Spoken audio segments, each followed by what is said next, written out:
Chapter 11, Wendy's Story. And remember, the Lost Boys are all waiting anxiously for Wendy's story.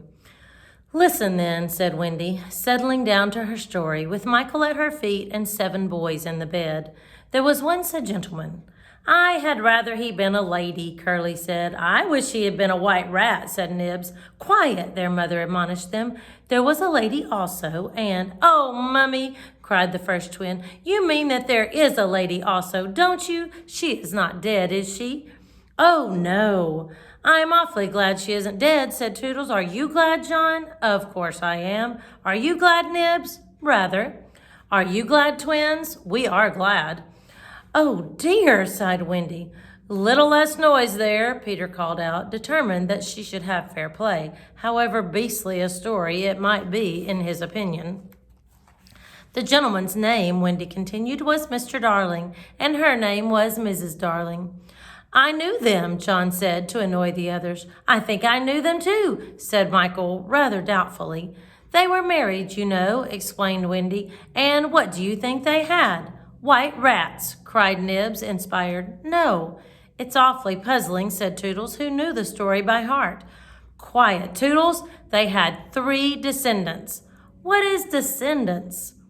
Well, you are one twin. Did you hear that, John? I am a descendant. Descendants are only children, said John. Oh, dear, sighed Wendy. Now, these 3 children had a faithful nurse called Nana. But Mr. Darling was angry with her and chained her up in the yard, and so all the children flew away. It's an awfully good story, said Nibs. They flew away, Wendy continued, to the Neverland, where the lost children are. I just thought they did, Curly broke in excitedly. I don't know how it is, but I just thought they did. Oh, Wendy, cried Toodles, was one of the lost children called Toodles? Yes, he was. I am in a story! Hooray! I'm in a story, Nibs! Hush. Now, I want you to consider the feelings of the unhappy parents, with all their children flown away. Oh, they all moaned, though they were not really considering the feelings of the unhappy parents one jot. Think of the empty beds. Oh, it's awfully sad, the first twin said cheerfully. I don't see how it can have a happy ending, said the second twin. Do you, Nibs? I'm frightfully anxious. If you knew how great is a mother's love, Wendy told them triumphantly, you would have no fear. She had now come to the part that Peter hated. I do like a mother's love, said Toodles, hitting Nibs with a pillow. Do you like a mother's love, Nibs? I do just, said Nibs, hitting back. You see, Wendy said complacently, our heroine knew that the mother would always leave the window open for her children to fly back by. So they stayed away for years and had a lovely time. Did they ever go back? Let us now, said Wendy, bracing herself up for her finest effort, take a peep into the future. And they all gave themselves the twist that makes peeps into the future easier. Years have rolled by, and who is this elegant lady of uncertain age alighting at London Station? Oh, Wendy, who is she? Cried Nibs, every bit as excited as if he didn't know. Can it be? Yes, no, it is the fair Wendy. Oh, and who are the 2 noble portly figures accompanying her, now grown to man's estate? Can they be John and Michael? They are. Oh, see, dear brothers, says Wendy, pointing upwards, there is the window still standing open. Ah, now we are rewarded for our sublime faith in a mother's love. So up they flew to their mummy and daddy, and pen cannot describe the happy scene over which we draw a veil. That was the story, and they were as pleased with it as the fair narrator herself. Everything just as it should be, you see. Off we skip like the most heartless things in the world, which is what children are, but so attractive. And we have an entirely selfish time, and then, when we have need of special attention, we nobly return for it, confident that we shall be rewarded instead of smacked. So great indeed was their faith in a mother's love that they felt they could afford to be callous for a bit longer. But there was one there who knew better, and when Wendy finished, he uttered a hollow groan. What is it, Peter? She cried, running to him, thinking he was ill. She felt him solicitously, lower down than his chest. Where is it, Peter? It isn't that kind of pain, Peter replied darkly. Then what kind is it? Wendy, you are wrong about mothers. They all gathered round him in a fright. So alarming was his agitation, and with a fine candor he told them what he had hitherto concealed. Long ago, he said, I thought like you that my mother would always keep the window open for me, so I stayed away for moons and moons and moons, and then flew back. But the window was barred, for mother had forgotten all about me, and there was another little boy sleeping in my bed. I am not sure that this was true, but Peter thought it was true, and it scared them. Are you sure mothers are like that? Yes. So this was the truth about mothers, the toads. Still, it is best to be careful, and no one knows so quickly as a child when he should give in. Wendy, let us go home, cried John and Michael together. Yes, she said, clutching them. Not tonight, asked the lost boys, bewildered. They knew, in what they called their hearts, that one can get on quite well without a mother, and that is only the mothers who think that you can't. At once, Wendy replied resolutely, for the horrible thought had come to her. Perhaps mother is in half mourning by this time. This dread made her forgetful of what must be Peter's feelings, and she said to him rather sharply, Peter, will you make the necessary arrangements? If you wish it, he replied, as coolly as if she had asked him to pass the nuts. Not so much as a sorry to lose you between them. Not so much as a sorry to lose you between them. If she did not mind the parting, he was going to show her, was Peter, that neither did he. But of course he cared very much, and he was so full of wrath against grown-ups who, as usual, were spoiling everything, that as soon as he got inside his tree, he breathed intentionally, quick, short breaths at the rate of about 5 to a second. He did this because there is a saying in the Neverland that every time you breathe, a grown-up dies. And Peter was killing them off vindictively as fast as possible. Then, having given the necessary instructions to the Redskins, he returned to the home where an unworthy scene had been enacted in his absence. Panic-stricken at the thought of losing Wendy, the Lost Boys had advanced upon her threateningly. It will be worse than before she came, they cried. We shan't let her go. Let's keep her prisoner. Hey, chain her up. In her extremity, an instinct told her to which of them to turn. Toodles, she cried, I appeal to you. Was it not strange she appealed to Toodles, quite the silliest one? Grandly, however, did Toodles respond. For that one moment he dropped his silliness and spoke with dignity. I am just Toodles, he said, and nobody minds me. But the first who does not behave to Wendy like an English gentleman, I will blood him severely. He drew back his hanger, and for that instant his sun was at noon. The others held back uneasily. Then Peter returned, and they saw at once that they would not get any support from him.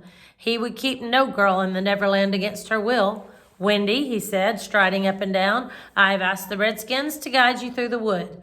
As flying tires you sow. Thank you, Peter. Then, he continued in the short, sharp voice of one accustomed to be obeyed, Tinkerbell will take you across the sea. Wake her, Nibs.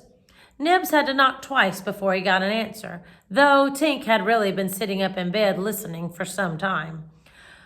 Who are you? How dare you? Go away, she cried. You are to get up, Tink, Nibs called, and take Wendy on a journey. Of course, Tink had been delighted to hear that Wendy was going, but she was jolly well determined not to be her courier, and she said so in still more offensive language.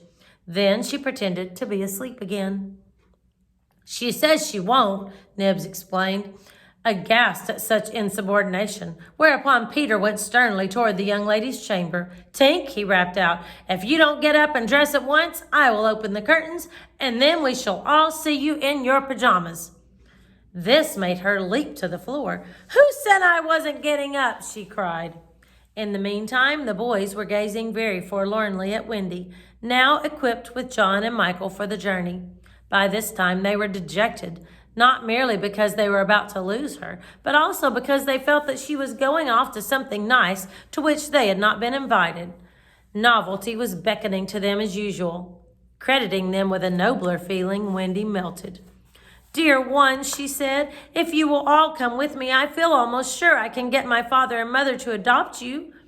The invitation was meant specially for Peter, but each of the boys was thinking exclusively of himself, and at once they jumped with joy. "But won't they think us rather a handful?" Nibs asked in the middle of his jump. "Oh, no," said Wendy, rapidly thinking it out. "It will only mean having a few beds in the drawing room. They can be hidden behind the screens on first Thursdays." "Peter, can we go?" they all cried imploringly. They took it for granted that if they went, he would go also, but really they scarcely cared. Thus children are ever ready, when novelty knocks, to desert their dearest ones. "All right," Peter replied with a bitter smile, and immediately they rushed to get their things. "And now, Peter," Wendy said, thinking she had put everything right, "I am going to give you your medicine before you go." She loved to give them medicine, and undoubtedly gave them too much. Of course, it was only water, but it was out of a bottle, and she always shook the bottle and counted the drops, which gave it a certain medicinal quality. On this occasion, however, she did not give Peter his draught, for just as she had prepared it, she saw a look on his face that made her heart sink. "Get your things, Peter," she cried, shaking. "No," he answered, pretending indifference. "I'm not going with you, Wendy." "Yes, Peter." "No." To show that her departure would leave him unmoved, he skipped up and down the room, playing gaily on his heartless pipes. She had to run about after him, though it was rather undignified. "To find your mother," she coaxed. Now, if Peter had ever quite had a mother, he no longer missed her. He could do very well without one. He had thought them out and remembered only their bad points.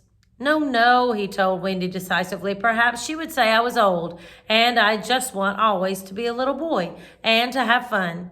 "But Peter—" "No." And so the others had to be told. "Peter isn't coming."